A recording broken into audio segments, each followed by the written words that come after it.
What if there's something you haven't learned yet that can change everything? Welcome, everyone. I am Sherry Elise, a five-time published author and host of the award-winning talk show Good Morning Joy. And I am here in partnership with Brave Healer Publishing to introduce you to some of their amazing authors from one of their newest books called Journal of a Visionary: Strategies for Next Level Mindset and Manifestation. And before I introduce you to these lovely women sitting here, I just want to give a shout out to their lead author, who just so happens to also be the CEO of Brave Healer Publishing, Laura DeFranco. Thank you, Laura, so much for bringing together these experts on visionaries, because I know there are so many out there, ones who are watching right now, who may be feeling stuck, who might have the voices saying they can't do it or unsure when to do it. So the inspiring stories and the strategies provided, I know for myself, already inspired me, and I've got a list of things all ready to do. So I am excited for you to meet them. And without further ado, let me introduce you to Jackie Belk Scott. She is a leadership strategist, a coach, and an author who helps high performing women stop playing small and start leading with purpose, clarity, and unshakable confidence by transforming their vision into tangible results. Linda Kane is an event strategist, producer, and transformational experience designer with more than 25 years of experience helping coaches, speakers, authors, and visionary entrepreneurs turn their message into meaningful and profitable live experiences. Welcome, ladies. So excited to Thanks, have you both Sherry. here. So Great to excited to be here. be here. Yes. I just want to start off sharing. I said this to you before we went live, but I've read all of your co-authors and your chapters, and this is such an amazing guidebook for visionaries, because I do believe that visionaries are world changers.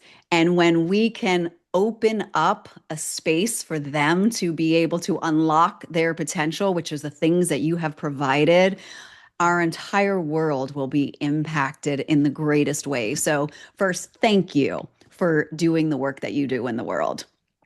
Yeah. I'm going to jump right in with Jackie. Welcome again, and share with Yeah. us the name of your chapter and your chapter number, and talk to us a little bit about it and why you decided to say yes. Well, my chapter, well, first let me say thank you. This is a wonderful opportunity to share. It has been a great experience being a part of this book, and thank you to Laura for having me again. This is my second book with her. My chapter is chapter 9, and the title is The Breakdown That Became My Breakthrough. And the subtitle is How I Turned Corporate Toxicity into My Greatest Teacher. And my chapter is really about what I've begun to term as unprocessed workplace trauma and the effects that it has on high performing, high achieving women in the C suite or in corporate environments in leadership. And when it goes undiagnosed, the challenges that rise up in them and cause them without them even knowing it to play small, to get into imposter syndrome, to hide from their own achievements because they haven't processed or even identified the hurt that they have experienced. And for me, I wrote this chapter because for my own experiences, had to realize that I'd been wounded. And I speak to so many women who, because of the trauma, there's been shame. And so they hide away. And that was me. I realized that that was who I was. Mm. And I was playing small because I didn't want to get hurt anymore.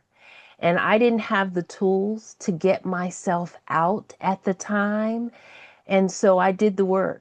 I did the studying. I did the reading. I pulled it all together. And I was determined that if I could bring a message to other women that they're not alone, that they can release the shame, and that I had an easy to use tool for them to start that process, then I was going to do it. And when Laura introduced this book, I said, yep, I'm in, because here's my chance to heal as an individual as a woman in this space and to also help someone else heal. So Mm. that's how it came about. And it was a first thank you. That felt like a mic drop moment right there. I just wanted to give it space.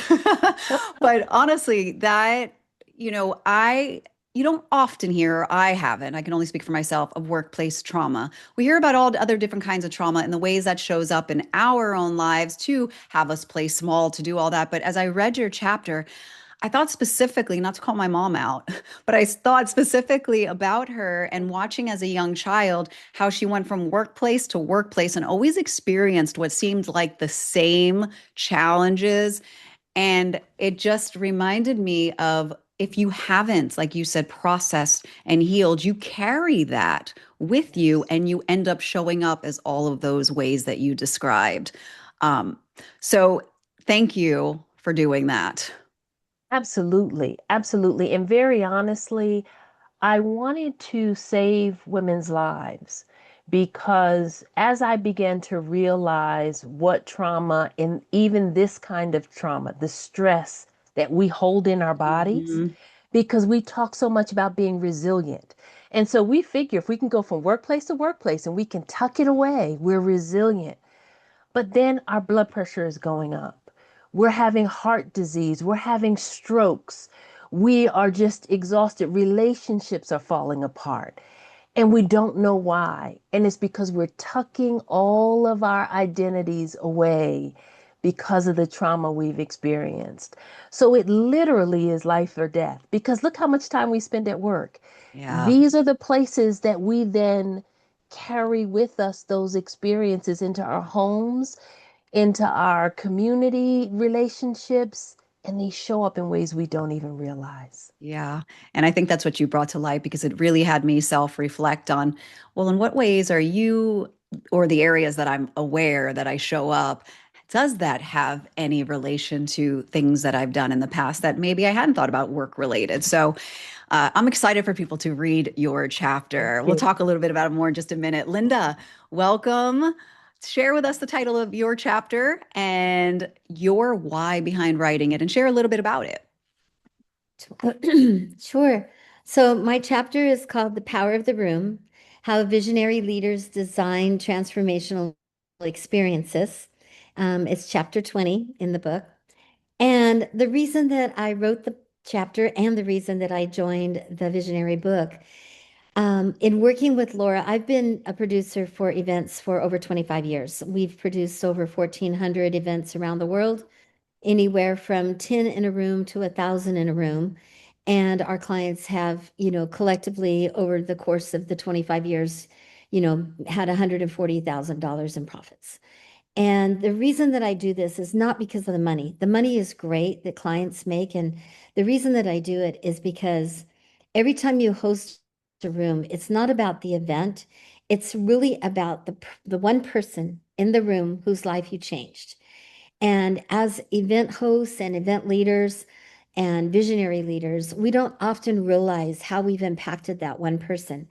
And by doing this work and being with leaders and watching what's unfolded, I began to realize I used to just say I was an event planner, but I'm more than an event planner because what we do in the room in holding the energy and working with our clients in bringing the event out of you, bringing it to fruition, allowing your message, your teaching, your training to really land, make change, transform lives, and give you a profit on the backside, which is always really good, right? I realized that there's so much value in that. And I was taking my own work and my clients' work for granted, actually, a little bit.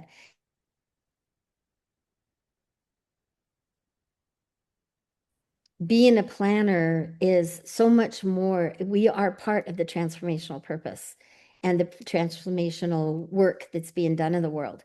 And so when we got together with Laura and we helped her with her 100 books year celebration, which was amazing, um, I realized even further that books, how people, you hear about books and people read books and all this stuff.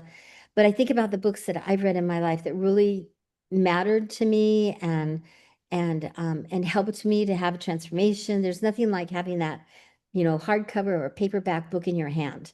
We all have things in our iPhones and we electronics and all of that. But really taking people, to me, events is taking people back into themselves and building community. And books are Mhm. like that for me. So I really just wanted to be part of a book that was putting a message out there and really helping people. I loved how you shared during a specific event that you were planning, how you watched that person transform over that time and that realization for you that you were more than just an event planner. Mhm. And I think as visionaries, as entrepreneurs, as people who have this bigger idea for themselves, sometimes they can get caught up in the minutia of this is just what I do. And what you helped me see and to remember is that we are that space in which we create these experiences or these transformations or these feelings for people, not just the thing. We don't just event plan, right? And it was so powerful to read that. And I loved how you put it in perspective in how success happens because of that moment, that foundation Mhm. that you have placed. Mhm. Did you, what has that been like for you once you had that epiphany of what it is that you do? How has it changed your business? I'm sorry, my internet just slipped out in the middle of Yeah. that sentence. Can you say it again? How has it changed your business, really reframing what it is and understanding what you truly do? Oh my gosh, it's dramatically changed my business because I feel like our team, we were just talking about this last week, we really feel like we are part of what is being created out there, that we're like part of the vehicle. And we're like the caboose, pushing from the back, we're Love pushing from that. the sides, we're holding the container, we're bringing up the rear, we're but it has really been a blessing to watch people's lives, for us to be able to work with our clients in such a deeper way and really get into their vision and what they're trying to bring out in the world.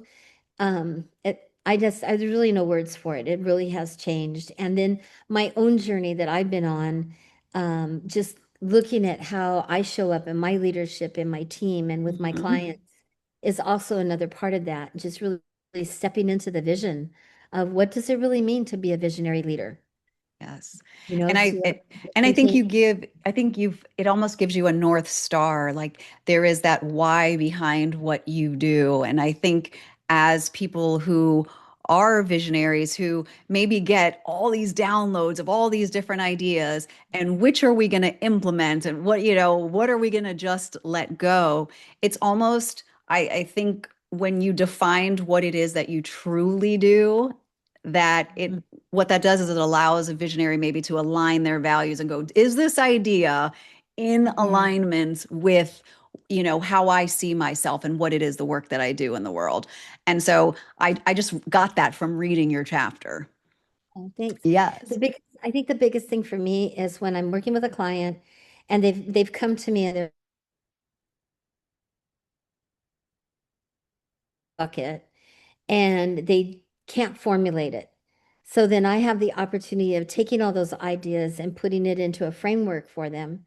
And then they're like, oh my gosh. And then we do an event and I said, now let's build the repeatable process so that you have a business. Mm-hmm. So you can add, six figures to your business by just doing a couple retreats even a year Yeah. when they're done correctly, and they're done powerfully, and it gives you the opportunity then to, take your work into another level with people. Yeah. Amazing. Jackie, one of, I'm going to ask you both this, but one of the marks of a master is a beginner's mind. And a lot of visionary people use their curiosity superpower on their visionary journey. When it comes to yourself, what superpower do you use when you think about how you serve every day?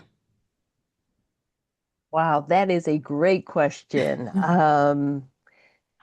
And no pun intended, but part of it is a curiosity. I am a lifelong learner, Mhm. and I have done a lot of studying in both pastoral counseling and then also in my business master's. I really focused on leadership. Mhm. And really, one of the philosophies that stuck with me, and I was study at Jesuit schools, and so very interesting philosophical mindsets. And one of the things I always learned early was to stay in the question. And as I think about my coaching practice and wanting to always be curious, it has been one of the things that has become a superpower for me because I am a strategist at heart. And I find that the only way I can be an effective strategist is to ask the questions, never assuming the answers, but also, most importantly, never being afraid of the answer. Mm. If you can stay curious and you can stay open and you are not afraid of what the answer and the journey that the answer is going to take you to, I find that it is so strengthening because I've gotten some answers about my personal life in terms of Mhm. questioning how did I get here? Where did I pick up these habits? And it's back when that 9-year-old girl observed something in her family, or me as you know, a teenager went through something, and I say, "Oh, wow. Mhm. Now I understand I, why this comes up for me now in my Mhm. 50s, right? And not realizing it back then. But if I'm afraid of that answer, I never ask the question. So that's been a superpower for me. It's been a real one that I've used to heal myself and that I'm trying to translate to help others just be open to the question and the answers. I think that's so powerful because I think, especially when you have the right coach and they're asking the right questions, that leads, and then often also the fact that you're not afraid of the answers, I would imagine creates a safety net, a warm place for someone that's with you to not be afraid of their answers. Um, and I also hear as a superpower, I heard the word faith come in because as you said, I'm not afraid of the answers. Well, because you know where you're gonna go or what's gonna happen.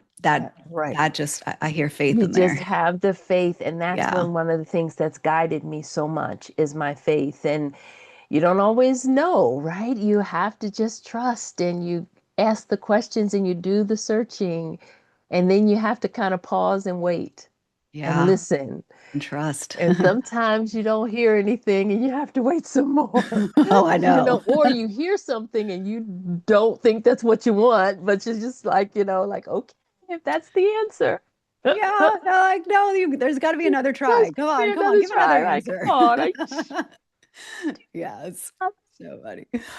Linda, what about you? Is there a superpower that you use when you think about how you serve every day? You know what? My best and biggest superpower is calm. I Mm, am that calm. I know it's going to work out. I know the right people are coming. I know that, we had an event a few years ago where our goal was 30, we had 12, and she sold every single one into a program. hmm, It was the best event I think that I've ever, I mean, 12 lives were completely transformed in wow. the end. It was incredible. And my superpower is that calm. You want somebody who is like, we got this. Let's do this. Let's make this move. Let's change this. Don't worry, it's raining outside. We can do this inside. Don't worry about this. Be that calm for you so you can stay in your teaching and what you've been called to deliver. And I think that's the biggest thing because hosting events it is a rat race. It's crazy. There's so many little details, and it can make hosts very nervous. Mm-hmm.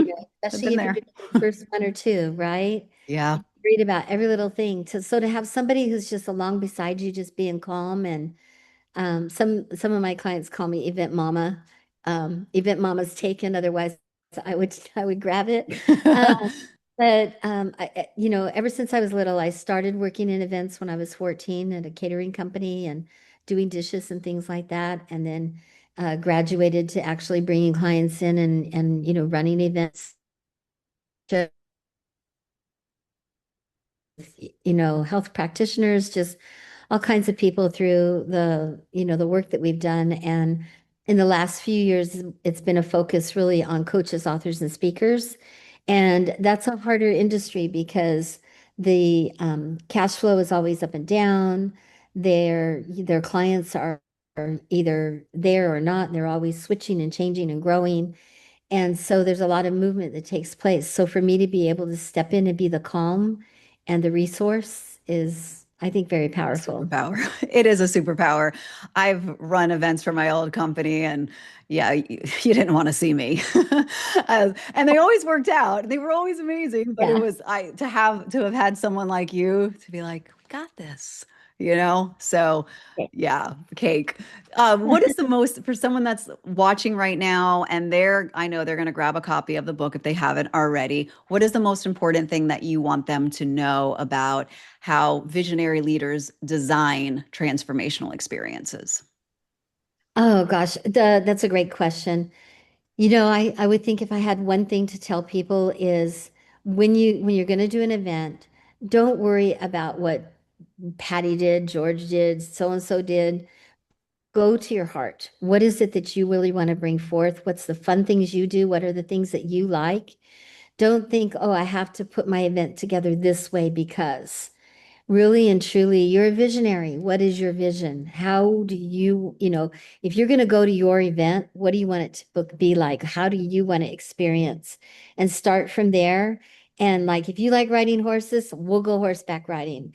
If you want to do goat yoga, we'll find little baby goats, whatever it is that you want to do. But beyond that is don't be afraid. Just be who you're called to be and step forth in it, and that's the biggest advice that I can say. I I think that's the greatest Whatever lesson. that entails.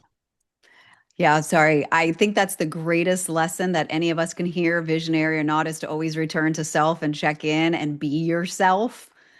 Because I think you will have an amazing event if you are following your advice. So Yes. thank you for that, Linda. Jackie, what's the most important thing that you want people to know about how their breakdown can become their greatest breakthrough? Well, it's interesting. I was just sitting here thinking about the answer to the question that Linda just answered Uh-huh. about being yourself. And I would say that people need to be patient with themselves, Mm, right? And so, what I talk about is the fact that this is a journey and you're always learning. And so, I talk about don't just rush to get over it. Don't just rush to say, oh, I'm moving on. Instead, take your time to move through it Mm, and needle for the wisdom in it. And there's a section in the chapter in the tools that I say we're going to call this wisdom because with wisdom we can learn and grow from it. I learned in these processes that yep, I there were some people who did some very challenging things to me.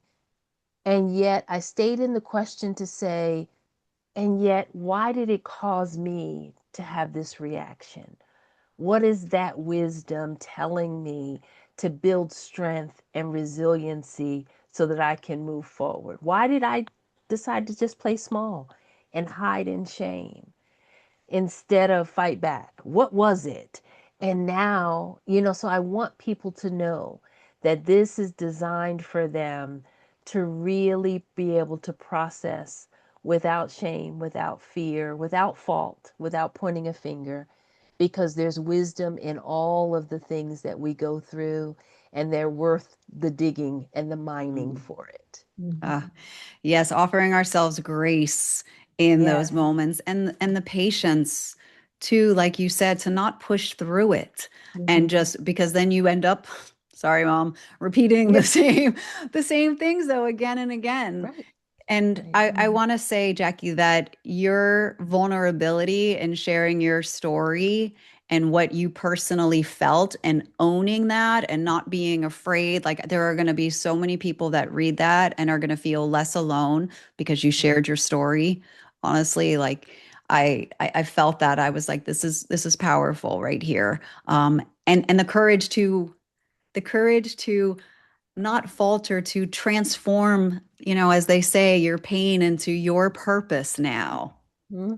So Mm-hmm. thank you for that. Thank you for that because it was therapeutic for me. I'd not really told the story to many Mm. people, and now it's out there for people to read. And I'm thinking, oh my gosh, Yeah. okay, but it's therapeutic because I'm using the tool and I'm learning. Gonna do this myself again and see what happens. So thank you for that. You're welcome. You did good. You both did good. So thank you both so much for what you do in the world and then for being here with me today and in the book to share it with everyone. And to our listeners, please know that this is way more than a book. This is a generous community who is here for you to answer any question you have, to carry on amazing conversations like this one, and to support you on your journey. So, if anything that we talked about today resonated with you, which how could it not, go down to the show notes where we shared with you their links and feel free to explore. I'm sure that they are happy to connect and share what they have going on.